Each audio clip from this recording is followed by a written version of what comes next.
Yo dije buenos días, por aquí no me oyeron. Buenos días. El Señor me los bendiga muy, pero muy ricamente a todos. Enorme placer, mis hermanos, poder compartir esta mañana la enseñanza.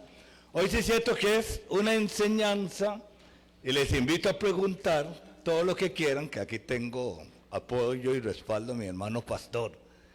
Esta es una clase, mis hermanos. Pueden interrumpir, pueden preguntar. En serio, si hay cosas que humildemente no sé, aquí contamos con varios eruditos que nos pueden ayudar en cualquier tema. El tema es es lindo. Quizás no es de mucha enseñanza bíblica, pero sí es importante. Sí tiene, pero sí es muy importante que conozcamos nuestra historia, mis hermanos. Porque que no conoce su historia, no sabe para dónde va. Y esta mañana y todos estos 2 domingos que siguen me corresponde que veamos juntos acerca de la historia del cristianismo. También mi hermana lo puede proyectar, ahí está, la historia del cristianismo. Mis hermanos, son con más de 300 páginas que hay que resumirlas en unas 10 más o menos. Entonces, hay fechas, hay nombres que obviamente no las voy a compartir con ustedes, sino algunas cosas más importantes que nos hacen entender y saber de dónde venimos y hacia dónde vamos. Ahí está, ahí lo pueden ver. Vamos a orar, mis hermanos, para que Dios nos use y nos ayude en toda la enseñanza esta mañana. Gracias, Padre, por darme este privilegio de estar delante de tu pueblo. Oh Dios, que con responsabilidad podamos trazar tu palabra, dirigirnos a cada uno de tus hijos, para que entendamos, conozcamos de dónde es que venimos y algunas cosas que debemos de hacer para poder estar siempre en tu presencia, con honra y con gloria, Señor. Traiga bendición a cada uno de mis hermanos, el hogar que cada uno representa. Señor, el lugar de donde vienen, que tú bendigas. Y bendiga mi boca, abrir, pronuncia las palabras que tú quieres que tu pueblo conozca y sepa. Gracias, Padre, por la disposición de cada uno, en el nombre de Cristo Jesús. Amén, amén. No sé si vieron en la lectura en Isaías 62, del 1 al 12, hay una palabra, Hetzibah. ¿Le pusieron atención qué significaba? ¿Alguien sabe qué significa? Ahí abajo al pie de las Biblias casi la mayoría lo dice. Eso es, mi deleite está en ella, mi deleite está en ella. Y esta cita la traigo, mis hermanos, porque si le ponemos mucha atención, ahí el Señor viene profetizando de que va a mandar a su Hijo a esta tierra a venir a morir y a reinar y a ser nuestro Señor y Salvador. Entonces, vamos a hacer un breve repaso. Devolvámonos un poquito. Seguramente en la segunda lección entramos propiamente lo que es la historia del cristianismo. Y para arrancar con este tema queremos definir qué es el cristianismo. Pueden participar. Ahí hay micrófonos. ¿Qué es el cristianismo? ¿Qué entendemos por cristianismo? Seguidor de Cristo, dice la hermana. ¿Otro? Pequeños Cristos. Otra persona quiere participar. Con libertad, mis hermanos. Recuerde creer que esto es una clase dominical. No, nadie más. Seguir a Cristo, cristianismo, seguir a Cristo. ¿Qué más? Voy a leerles algo que extraje de un diccionario. Dice: cristianismo, conjunto de creencias y preceptos que constituyen la fe y la obra de Cristo. repito, conjunto de creencias y preceptos que constituyen la fe y la obra de Cristo. ¿Alguien lo puede resumir un poco más fácil? Hermano pastor, ¿cómo lo resumiría? ¿Cristianismo? Ahí viene, ahí llega. No me dejen. Gracias, hermanito. Sería, resumiendo un poco eso que usted está diciendo, realmente entonces son los preceptos que Cristo ha dejado, que son seguidos por las personas. O sea, no como ahorita se ve como una religión o como una denominación o como una distinción, sino un cristianismo o un cristiano debería ser aquel que sigue las enseñanzas de Cristo. Amén. Ahí está, bien resumido y claro, mis hermanos. Eso es el cristianismo. Y no solamente meras palabras de que somos seguidores y vamos por allá por acá. Es respetar y practicar también. No solo respetar, practicar las creencias y los preceptos que Cristo Jesús ha establecido en su obra. ¿Y qué es Cristo, mis hermanos? ¿Qué significa Cristo? Porque de ahí viene el cristianismo. ¿Qué significa Cristo? Hay una sola palabra. Ajá, por ahí lo oí. Vamos a escuchar otro por aquí. Cristo, el ungido. Bueno, ya lo dijeron. Cristo significa el ungido. Entonces pregunto, ¿podemos hablar de Cristo desde los comienzos de la humanidad en el Antiguo Testamento? ¿Hay Cristo aquí en el Antiguo Testamento? Sí. ¿Y Cristo en el Nuevo Testamento es donde viene a nacer? Pero sí. Sí, bueno, amén. Vamos bien. Pues sí, mis hermanos. Más adelante vamos a ver un poco de figuras que prefiguran, no sé si el término funciona, figuras que prefiguran a Cristo en el Antiguo Testamento. Vamos a ver algunos más adelantito. Pues sí hay. Dios mantuvo una estrecha relación con los primeros inquilinos del planeta Tierra. Era su obra cumbre. Siempre estuvo al cuidado de ellos, constantemente se comunicaba con ellos. Les giró algunas instrucciones, preceptos que hablamos y cuidados que deberían de mantener para cuidar esa imagen que habla en Génesis 1:27. Dice que Dios lo creó y puso en ellos su imagen. Eso es importante. Ustedes me dirán que por qué voy por aquí, pero ahí vamos.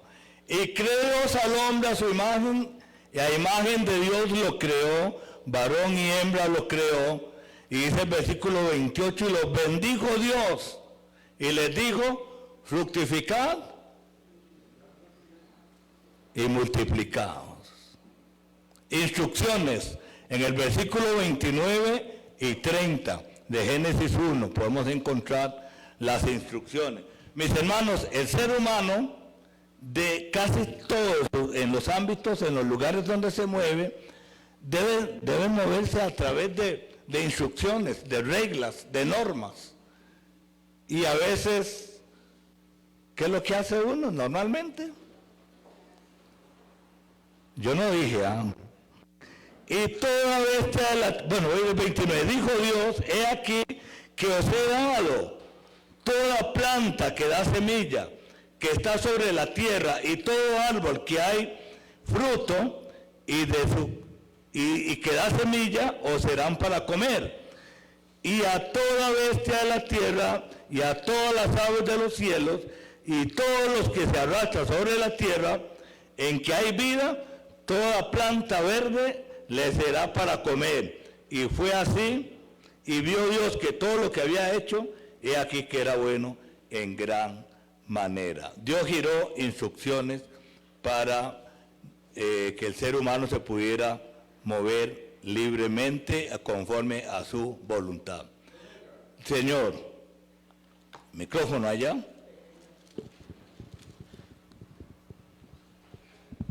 Buenos días, don Edgar. Amén. Viendo la palabra, Dios hizo al hombre herbívoro.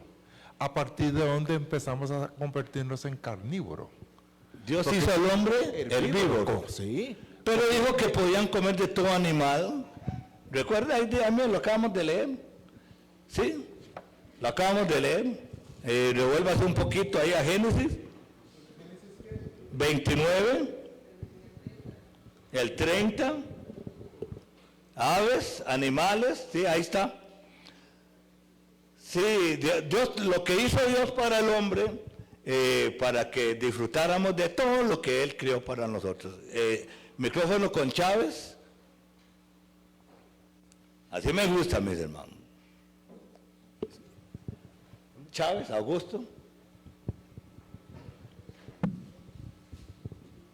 Buenos días. Amén. Como Dios es perfección y todo lo hizo perfecto, no puede ser que lo haya hecho herbívoro, porque nosotros tenemos unos aminoácidos que solo son de origen animal. Yo no sé si Mariel me puede respaldar en eso. Venga, Mariel, a respaldar a su papá. Pero no puede ser herbívoro. Vamos a ver, Mariel, respalda a su papá. Buenos días, sí, es correcto. De hecho, cuando alguien decide ser vegetariano, tiene que tomar suplementos, porque los aminoácidos que conforman nuestras proteínas, si vienen solo de plantas, tenemos deficiencias. Entonces, por eso hay que comer carne comercial. Amén. Amén. Por eso yo dije, pregunten, porque si ustedes preguntan, yo aprendo. Yo soy el que más voy a aprender. ¿Tiene aporte, hermano? Ok, hermanos, vean, después de Génesis 6, cuando hay un cambio muy tremendo en la creación que fue en el tiempo de Noé, precisamente en ese tiempo y antes del tiempo de Noé, la creación era muy distinta a lo que nosotros conocemos ahora. Después del tiempo de Noé se da una serie de situaciones en las cuales, por ejemplo, los animales se atacan entre ellos, que no se dio precisamente en el tiempo de Noé. Alguna gente pregunta, dice, pero ¿cómo en el arca van a estar un cabrito y un tigre, y el tigre y la carne para los animales? ¿Qué llevaban, verdad? Porque la creación totalmente cambió después de lo del arca de Noé.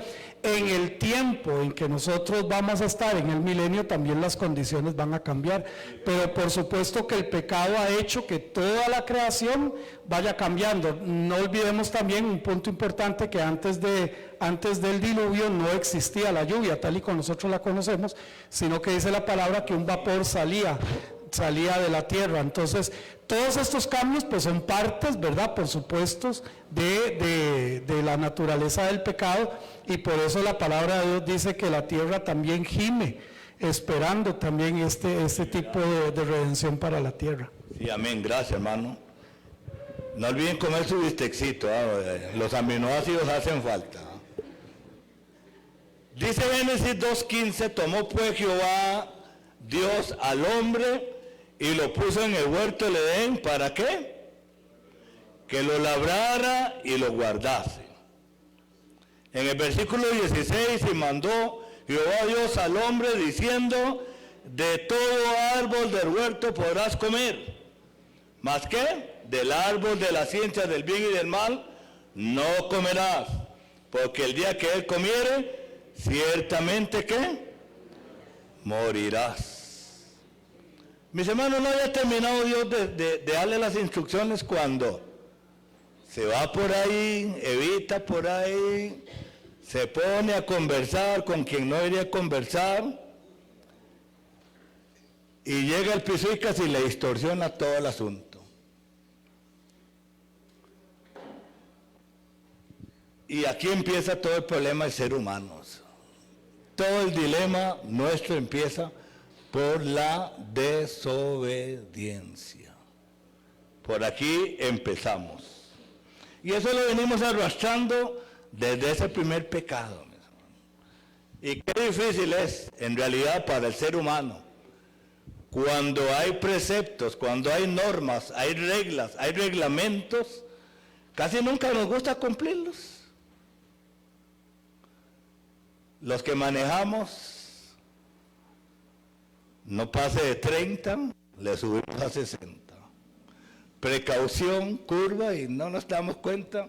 Miguel relata un canto por ahí. ¿Cómo se dice la canción esa? Que porque ese juez, ¿por qué murió? Iba más de 100, imagínense, y le reclama yo. Entonces, nada que ver, ¿verdad? Gozaban de perfecta comunión Adán y Eva con el Señor. Y dijo Dios, después de eso, he aquí, el hombre es como uno de nosotros, sabiendo el bien y el mal.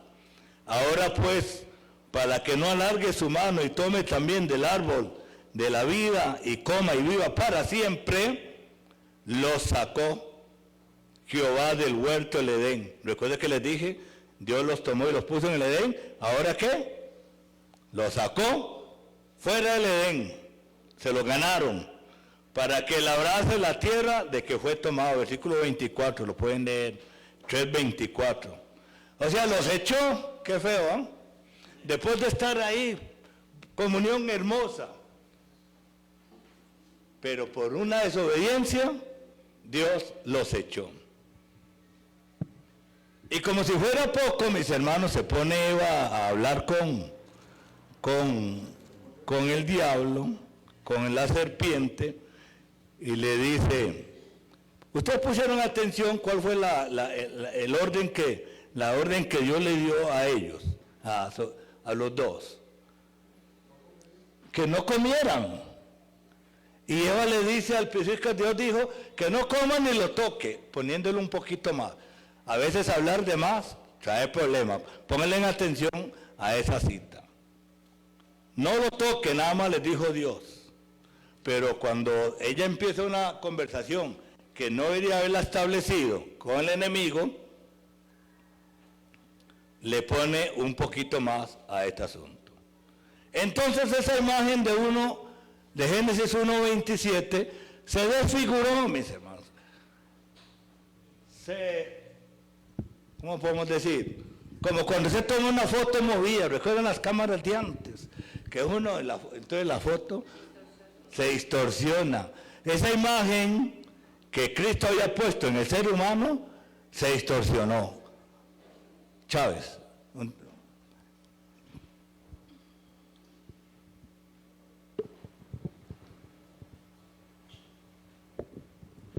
Es que un de estos leí que como que había una posición de que el Pisuica se reveló como, y ya cuando estaba creado el hombre. Pero también tenía yo la impresión de que Job, Job, es donde se habla de esa rebelión y que fue mucho antes, cuando desordenaron el mundo. No sé si me puedes aclarar eso. No tengo el orden cronológico. Dicen que el libro de Job es uno de los primeros en escribirse, pero el orden cronológico no lo tengo. Tal vez nuestro hermano, el pastor, nos pueda aclarar un poquito más con eso, pero sí, no lo tengo justamente. Sí, se cree que la historia más antigua en la Biblia es la de Job, que muy probablemente sea parte de lo que se escuchó de parte de Abraham o incluso de parte de Moisés. Pero yo siempre digo que una suposición puede ser tan correcta como otra suposición, o sea, porque no tenemos claro, solamente podemos hablar un poco de la brecha, por ejemplo, entre Génesis 1:1 y Génesis 1:2, cuando se habla de que en el principio creó Dios los cielos y la tierra, pero ya en el versículo 2 pasa algo, porque dice, y la tierra estaba desordenada y vacía.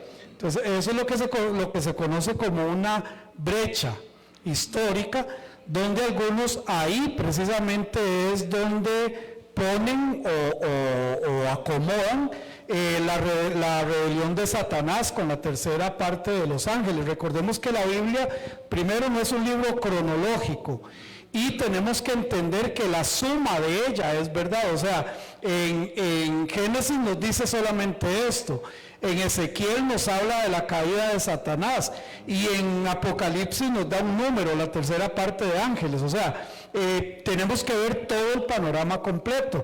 Entonces La teoría que más fuerza trae es que en esa brecha fue cuando se dio la caída de Satanás, y precisamente por eso era que estaba la tierra desordenada y vacía y las tinieblas estaban sobre la faz del abismo, y ojo con lo que sigue, y el Espíritu de Dios se movía sobre la faz de las aguas.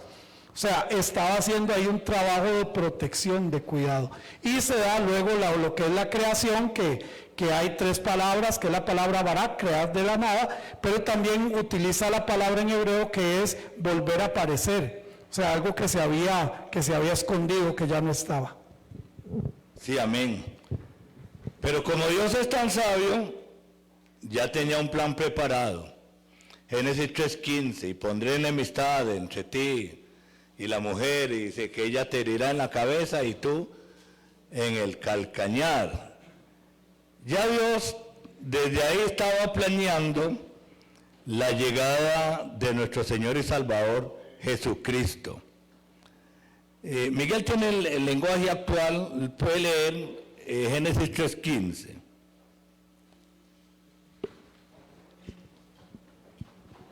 El lenguaje actual lo vamos a escuchar. Yo más o menos lo parafraseé en Reina Valera.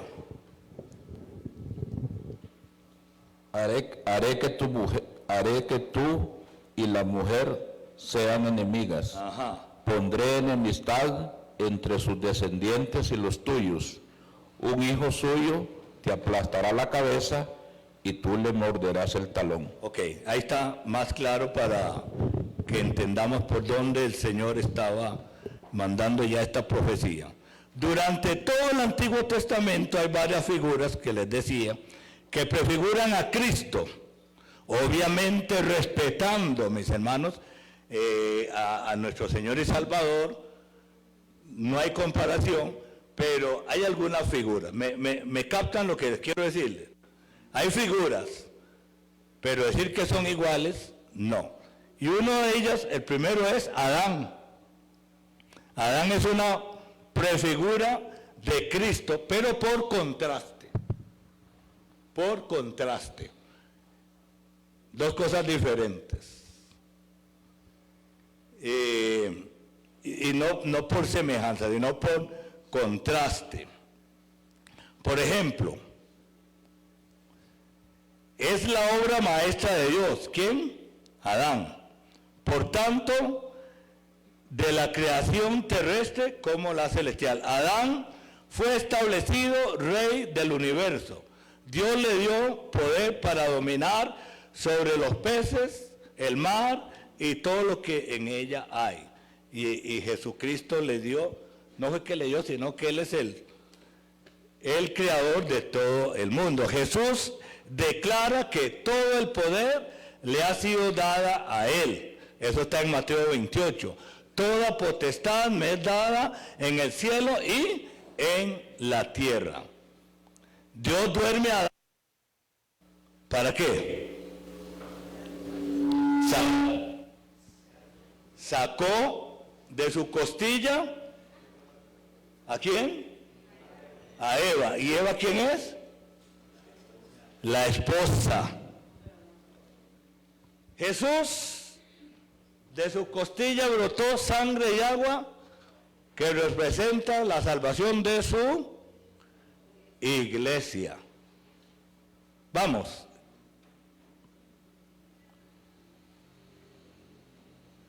Adán fue sacado del paraíso, lo que les decía. Jesús baja del paraíso para hacerse pecador por amor a nosotros.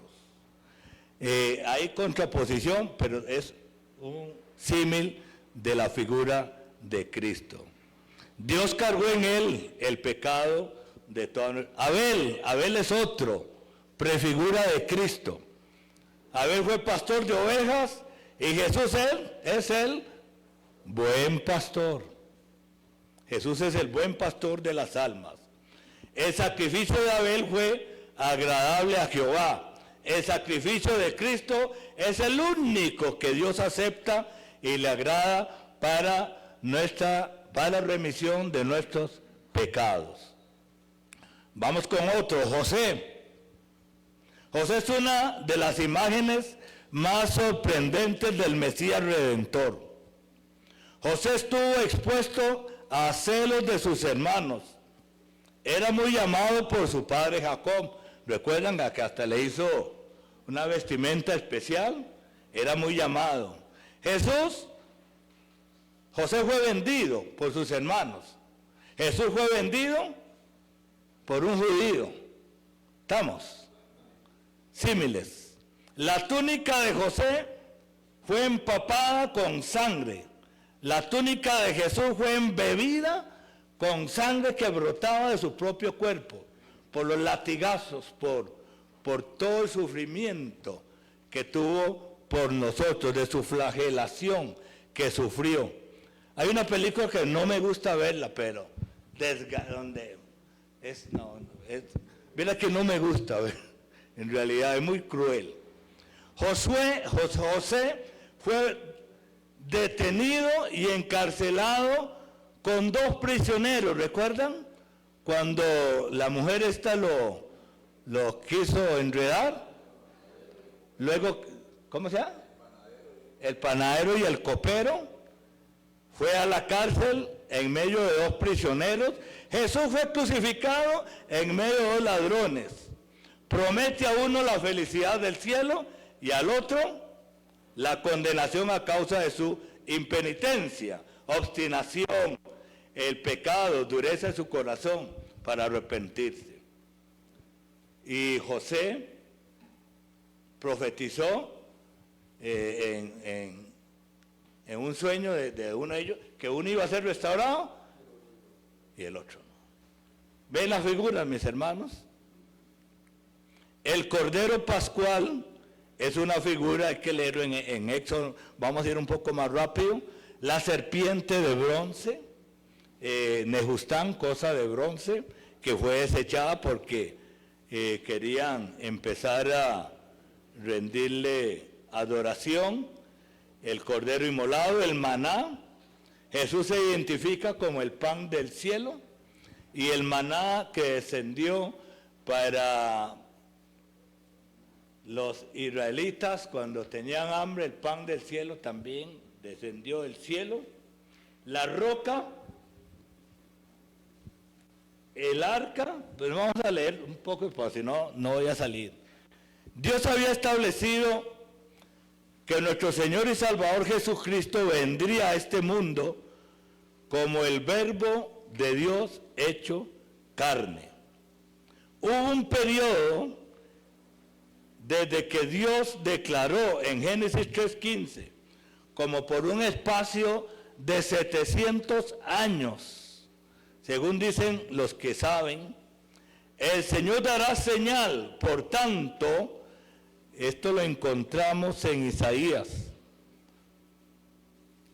Sí, Isaías 7:14. El Señor dará señal. Por tanto, el Señor mismo dará señal. He aquí que la Virgen concebirá y dará a luz un hijo y llamará su nombre Emmanuel. Isaías 9, del 1 al 7, dice: un niño nos es nacido, versículo 6, y hijo nos es dado, y todo lo más que sigue. Dios aún estaba molesto con su pueblo, dice el versículo 13. Búsquenlo, mis hermanos, Isaías 7. Isaías 9, 7. Pero el versículo 13. Sí, Isaías 9, 13. Si lo tiene, me lo leo. No veo. Alguien que me lea, por favor. Ahí está, Sofía. Isaías 9, 13.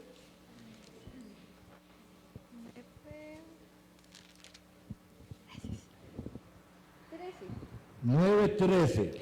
Pero el pueblo no se convirtió al que lo castigaba, ni buscó a Jehová de los ejércitos. ¿No buscaron a Dios? ¿Sí? Y Dios estaba un poco molesto con ese pueblo, pero por su grande amor que tiene a su creación y a su pueblo, hizo esa promesa de que Él enviaría a nuestro Señor y Salvador a morir, a venir a esta tierra para darnos salvación. Isaías 62:11 dice: he aquí que Jehová hizo oír hasta lo último de la tierra. Decida la hija de Sión: he aquí viene tu Salvador, he aquí tu recompensa. Un hermano que me busque Zacarías 9:9.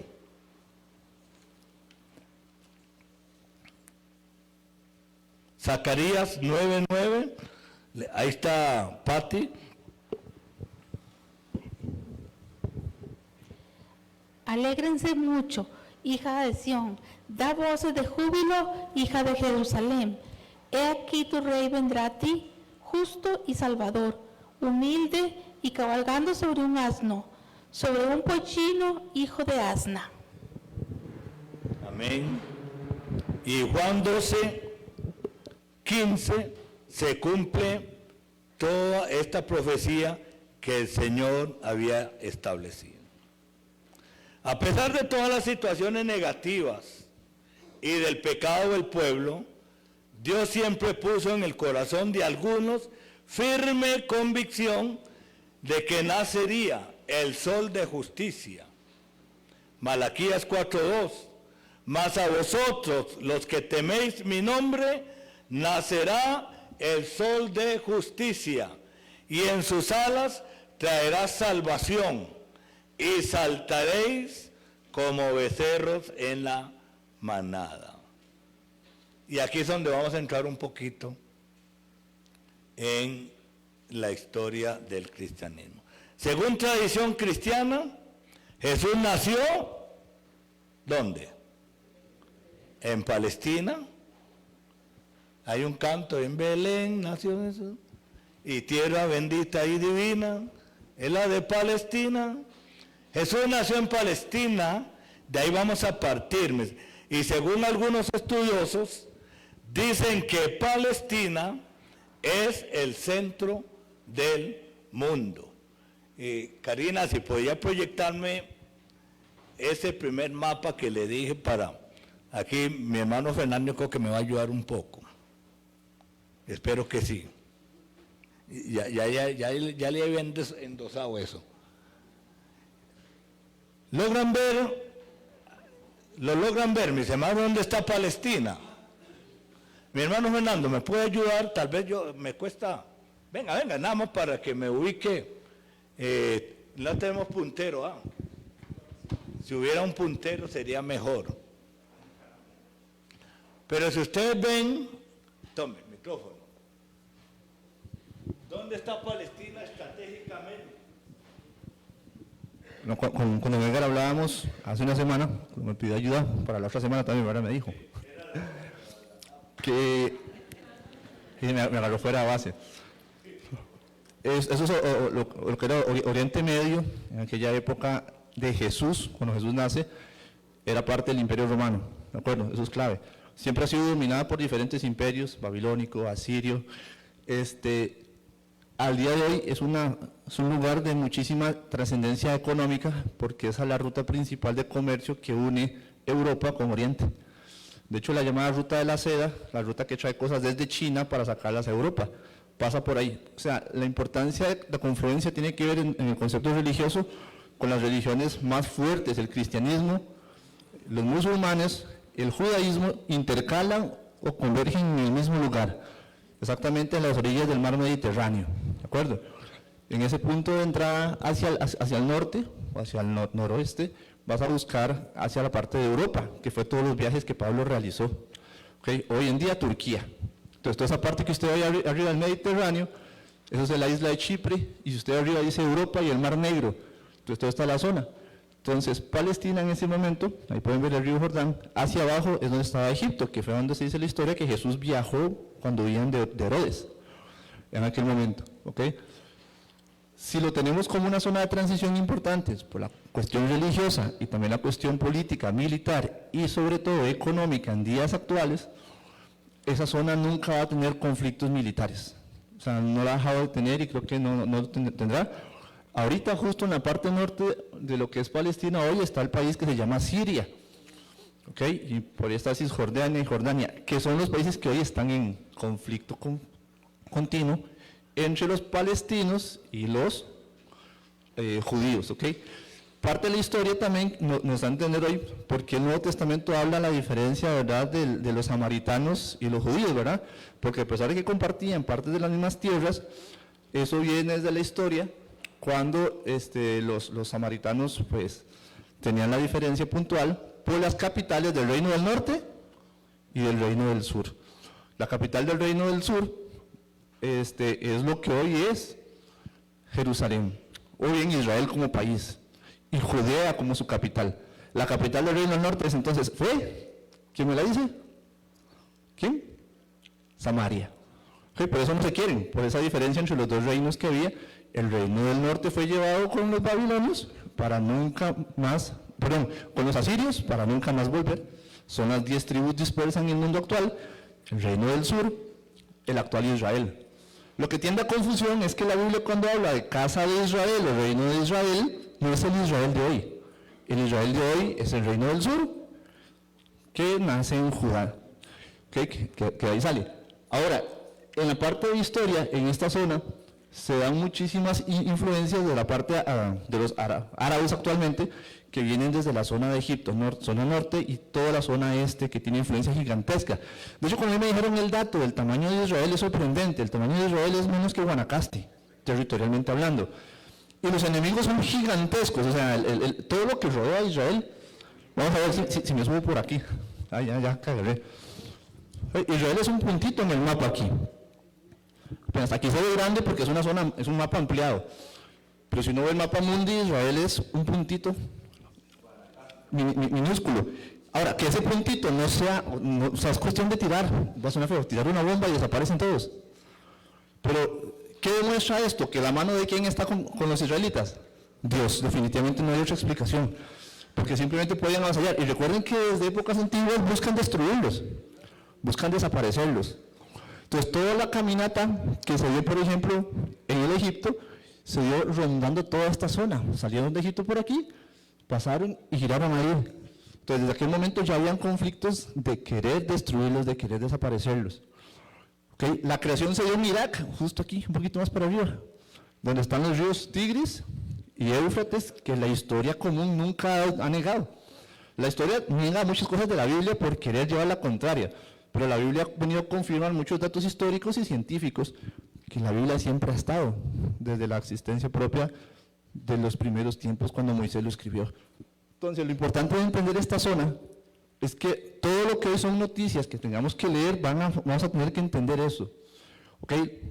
Para ya captar al Nuevo Testamento, pues, justo con Juan Galdame nos explicaron muy bien toda esta parte de la historia de la caminata bíblica del Antiguo Testamento, que aclara mucho la parte de la importancia de las aguas, ¿verdad? Toda esta zona superior, hay montes, como el Ararat y demás, que son picos muy altos que se llenan de hielo y son parte de las aguas que corren aquí en los ríos hasta el río Jordán, que baja.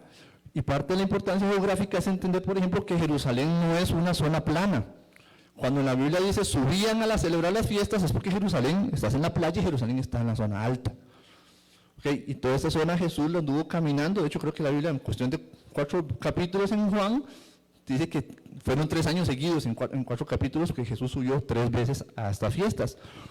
Entonces, la cuestión territorial o geográfica, de la cual me considero que me da mucho gusto poder hablar, nos lleva a entender que lo que Dios hizo fue muy planificado, porque no es casualidad que todo se diera en esta zona. ¿Okay? Porque de esta zona van a nacer inclusive las principales religiones más fuertes del mundo actual. ¿Okay? Y que esa confluencia se da es porque la promesa que Él está dando, que dio desde tiempos antiguos, es que toda esa zona va a ser de ellos y va a ser conquistada por ellos, y las 10 tribus van a volver, y es parte de todo lo que iba a suceder. Tal vez en la parte más chiquitita aquí abajo hay algo que se llama la Franja de Gaza, que está aquí. que si ustedes ven noticias actuales, esas zonas donde que están bombardeándose entre ellos, tirándose para un lado y para el otro, ¿verdad? Y aún así, pues bueno, presidentes como Netanyahu y todo esto del actual Israel ha traído mucho conflicto, como habla y demás, pero definitivamente la mano de Dios actuando desde el primer capítulo de Génesis hasta el día de hoy, de que esa zona, a pesar de lo pequeño que es Israel, sigue siendo la mano poderosa de Dios la que los está cubriendo y protegiendo de los principales enemigos que hoy sigue teniendo, ¿verdad? Justo la zona más sagrada para las tres religiones hoy está controlada por musulmanes, y parte de la promesa es que eso va a volver a los judíos, ¿okay? Que todavía sigue siendo muy discutido todo lo que hay. Los que han tenido la oportunidad, creo que Sofía ha andado por ahí, también Patricia ha andado en esta zona, ¿verdad? Pueden hablar con criterio de lo que ahí se puede ver y vivir, ¿verdad? Pero mucha de esa zona es muy chiva porque no ha cambiado al día de hoy. Por ejemplo, el actual Estambul, que es mucho lo que se habla en la Biblia, donde anduvo Pablo, el puerto de Corinto, que es un canal como el canal de Panamá y es artificial, que es donde anduvo Pablo, y la importancia de por qué Pablo en el Nuevo Testamento habla de todo lo que ahí sucede, porque era una zona de economía muy fuerte, pero también eran unos locos, sexualmente hablando, se portaban mal, hacían mucho loco, mucha fiesta pagana de todo tipo. Por eso también habla de la diosa Artemisa, ¿verdad? O la Artemisa era un romano, ¿verdad? Diana para los griegos, o al revés, pero bueno, toda esa parte de la zona sur o la zona norte que tenemos aquí, que es lo que, ya ustedes fueron de aquí para arriba, ¿ok? Un dato muy curioso y sin entrar en conflictos, Jesús nunca estuvo en Roma, ¿verdad? Roma está aquí, donde está la forma de la botita. ¿Qué país es este? Italia. Entonces, Jesús nunca fue a Roma. Pablo estuvo siempre aquí en la zona de los países que hoy son Turquía, como les decía, con los 4 viajes de Pablo. Los que tienen Biblia de estudio de los 4 viajes es este mapa. Entonces, los mapas no cambian. Lo que ha cambiado son los gobiernos que han imperializado esa zona o también los que han controlado cada uno de los lugares. ¿Okay? Y claramente algunos nombres, algunos se mantienen. Por ejemplo, Capadocia, hoy sigue siendo Capadocia en Turquía, que es donde tiran los globos aerostáticos. Y la gente paga ese tour para ir ahí. Pero sí los invito, tal vez, yo les decía, a don Edgar le doy un mapa más actual, donde podamos ver eso a más a color y más full. Ojalá podemos tirar allá un Google Maps, no sé si se podrá, ahí les pongo el reto, para hacer un análisis actual de cómo se ve, digamos, el mapa actual. Porque es muy chido entender que esta zona sigue siendo una zona donde todo cristiano que se considere de conocimiento o que quiera aprender, debemos entender lo que ha pasado, lo que hoy pasa y lo que va a pasar. Porque es casi que una tarea pendiente que tenemos en capacitarnos en geografía bíblica. Ahí se la dejo, don Edgar, no sé. Gracias, mi hermano. Bien amplio. Y ahí ya voy, Chávez. Nada más para terminar el por qué pasé, mi hermano. Según tradición cristiana, Jesús nació en Palestina. Y según algunos estudiosos dicen que Palestina es el centro del mundo. ¿Y quién mejor que nuestro Padre Celestial prefijara un punto estratégico para que en ella naciera Jesús y desde ese punto del mapa estratégicamente se difundiera la semilla del Evangelio y por ende la historia del cristianismo que vamos a ver? Israel, yo sé que lo de la tierra, lo de la poseer toda la tierra prometida va a ser después del milenio, si mal no recuerdo, durante el milenio. Pero Israel, desde que llegó ahí a la tierra prometida, ha tenido más territorio que el actual, en alguna ocasión. Según bíblicamente sí, el Señor había establecido algunos puntos, por ahí lo traía, porque entendía que algo iba a salir, pero no lo tengo en esta nota ahorita. Pero sí Dios había dicho en los puntos que le iban a corresponder a ese pueblo de Israel. Continuamos, ya sonó uno. Palestina no era solamente el centro geográfico del mundo, sino que también históricamente era un paso comercial y turístico. Palestina era el estrecho, un embudo, ya lo explicó bien el hermano, por donde pasaban las potencias de los 3 continentes. Ahí ven Asia, África, Europa. Ahí, y de Palestina, de ahí se difundía el cristianismo. Es muy importante, mis hermanos. Dios, con su sabiduría, hizo que nuestro Señor y Salvador naciera justamente en ese punto. Amén. ¿Alguien? Sí. Entonces, Dios nació, o sea, Jesús. bueno, Jesús, perdón. Jesús, es que estoy como un poco distraída. Jesús nació, en Palestina. O sea, Tierra bendita y divina, es la de Palestina, donde nació Jesús. pero no nació como, Tadito. no nació como en Israel como tal, entonces. Ay. Bueno, hay dos manos que le van a contestar atrás. Por orden. Bueno, bendiciones, hermanos. Con todo el respeto, ¿verdad? Me parece que está mal dicho decir que Jesús nació en Palestina. Porque la Biblia dice que Jesús nació en Belén de Judea. El nombre Palestina lo pusieron los romanos, muchos años después del nacimiento de Jesucristo. Entonces, Palestina, la palabra Palestina significa filisteo, territorio de los filisteos. Ahí la franja de Gaza actualmente. Entonces, al decir nosotros que Jesús nació en Palestina, estamos diciendo que Jesús es un palestino. Y Jesús no es un palestino. Es que está un poco actualizado, por eso es que está con el nombre Palestina. Pero donde nació en ese punto estratégico, llámese Palestina, Belén o Israel, como lo quieran llamar. Sí, hermano. No, hermano, nada más para recordar que Israel es nación de 1948 para acá. Es reconocido como país del 48 para acá. Antes no, ¿verdad? Andaban divagando por todo lado. Y es cierto lo que dice el hermano, los palestinos actuales son los antiguos filisteos. Los actuales.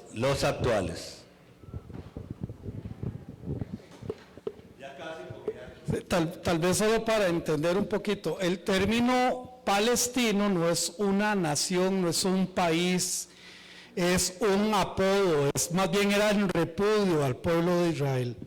Entonces, para poderlo entender un poquito, vamos a ver, ¿quién me puede decir cuál es el país de Centroamérica? El país Centroamérica. No existe un país Centroamérica. Centroamérica es una terminología que habla de una región, el centro de América, que se compone de varios países. Palestina no está hablando de un punto en sí, una nación o el país de Palestina, sino una región.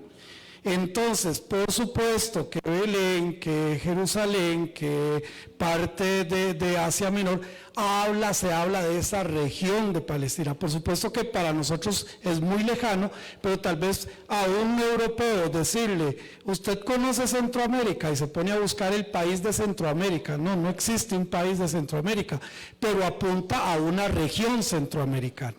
Entonces, tal vez esto nos ayude a entender un poquito la terminología de Palestina. Muchas gracias.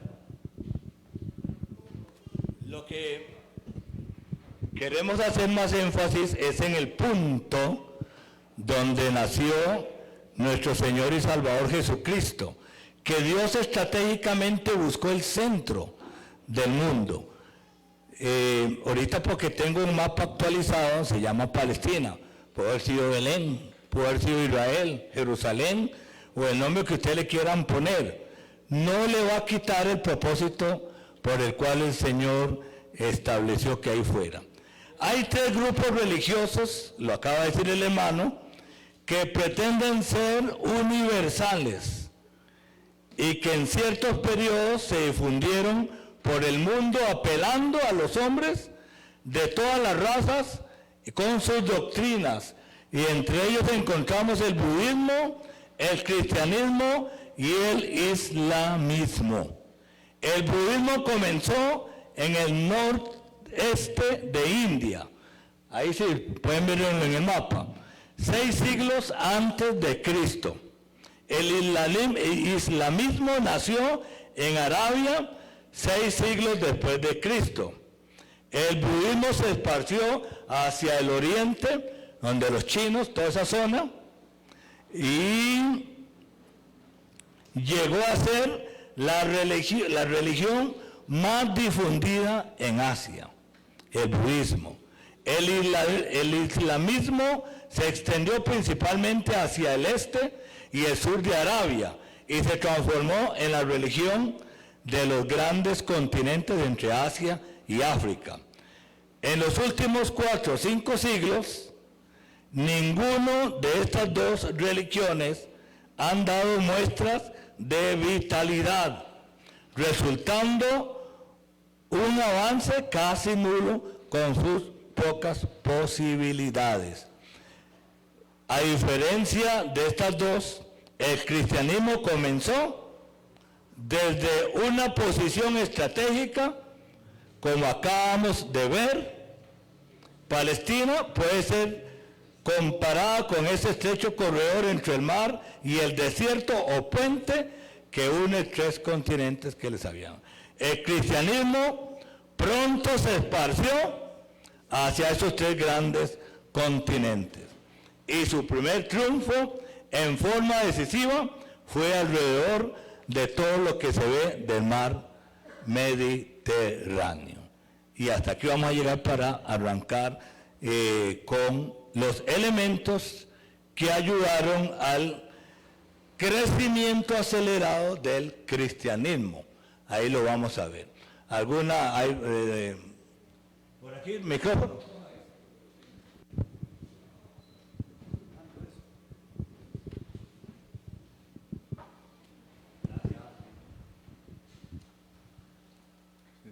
Y también hablar, don Edgar, no solo eso, sino también el momento específico con el imperio específico. Porque sí, estuvieron los griegos, los asirios, los persas, medopersas, todos esos. Pero los romanos tenían algo característico, ellos adoptaban las religiones. O sea, no conquistaban bajo el concepto de asesinar y esclavizar, sino bajo el pago de impuestos. Por eso Jesús dijo, deben hacer algo del César y a Dios lo de Dios.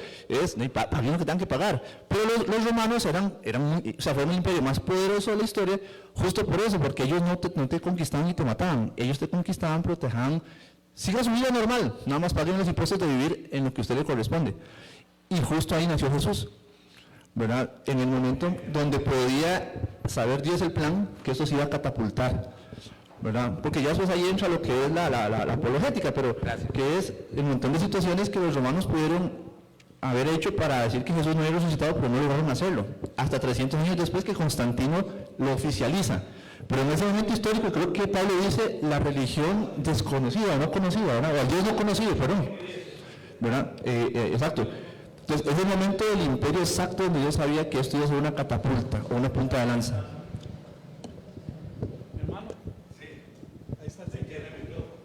Sí, buenos días, hermanos.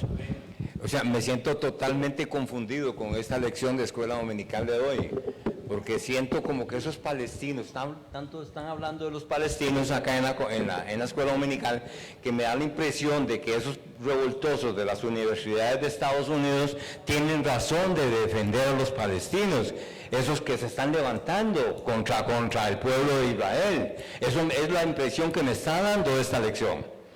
O sea, que Palestina, verdaderamente los palestinos de los que estamos hablando acá, son esos mismos revoltosos que están ocasionando el desorden en las universidades de Estados Unidos en este momento, y que el mismo presidente les está impidiendo estar inclusive ahí, precisamente por esa forma que ellos, reclaman, que es haciendo escándalo, que es revolcando la gente. Ok, eso es la impresión que tengo, y por eso lo confieso, con toda honestidad, me siento más confundido en esta lección. No debe confundirse, y mi hermano, vea, el pastor explicó claramente. Yo lo que traigo es ese nombre, quitémoslo, pongamos el nombre que usted quiera ponerle a ese sitio, no sé cómo se llama actualmente, esa región. Ahí fue donde nació el Señor, en ese sitio. Y lo que se quiere enseñar en la lección, que de ahí, según la flecha, se difundió el cristianismo. No sé si los palestinos de ese tiempo a los de hoy en día son los mismos. Eso sí no le puedo discutir ni le puedo aseverar. Tendría que investigarlo un poquito más para aclararle la próxima lección. Pero lo que mi intención era demostrar de dónde parte el Evangelio, el cristianismo, hacia los 3 diferentes continentes. Sí, no solamente ya para terminar, solamente entendamos que aquí estamos hablando hace más de 2000 años. Más. ¿Ok? Que no podemos decir, los costarricenses de hace 100 años son sumamente, o eran sumamente distintos a nosotros. Ahora imagínense lo que ha pasado en 2000 años. Este sector geográfico siempre se ha alimentado por imperios que ya no están, babilónicos, los asirios, los medos, los persas, que ya no están, las gentes ahí han quedado, algunos de ellos han vivido por siglos como nómadas en diferentes sectores por asuntos climáticos, pero recordemos y no olvidemos esto, el término palestino es un término para referirse a un sector, no exactamente a un país o no exactamente a una nación o a un imperio. Bueno, hoy en estos momentos, porque se han unido las naciones, ¿verdad? Que incluso la franja de Gaza fue quitada, se les quitó en la guerra de los 6 días, que sería muy importante también. Esta semana léanse un poco la historia de la guerra de los 6 días. Es pero impresionante de ver cómo todos los enemigos se levantaron contra Israel y cómo Israel logró conquistar precisamente y más bien ampliar lo que preguntaba ahora mi hermano, el territorio que se le dio en el 3 de mayo del 48 a Israel se amplió en el 50 y algo en esa guerra, precisamente más bien fueron las fuerzas internacionales que le pidieron a Israel que se detuviera ya, porque seguía conquistando y conquistando y conquistando.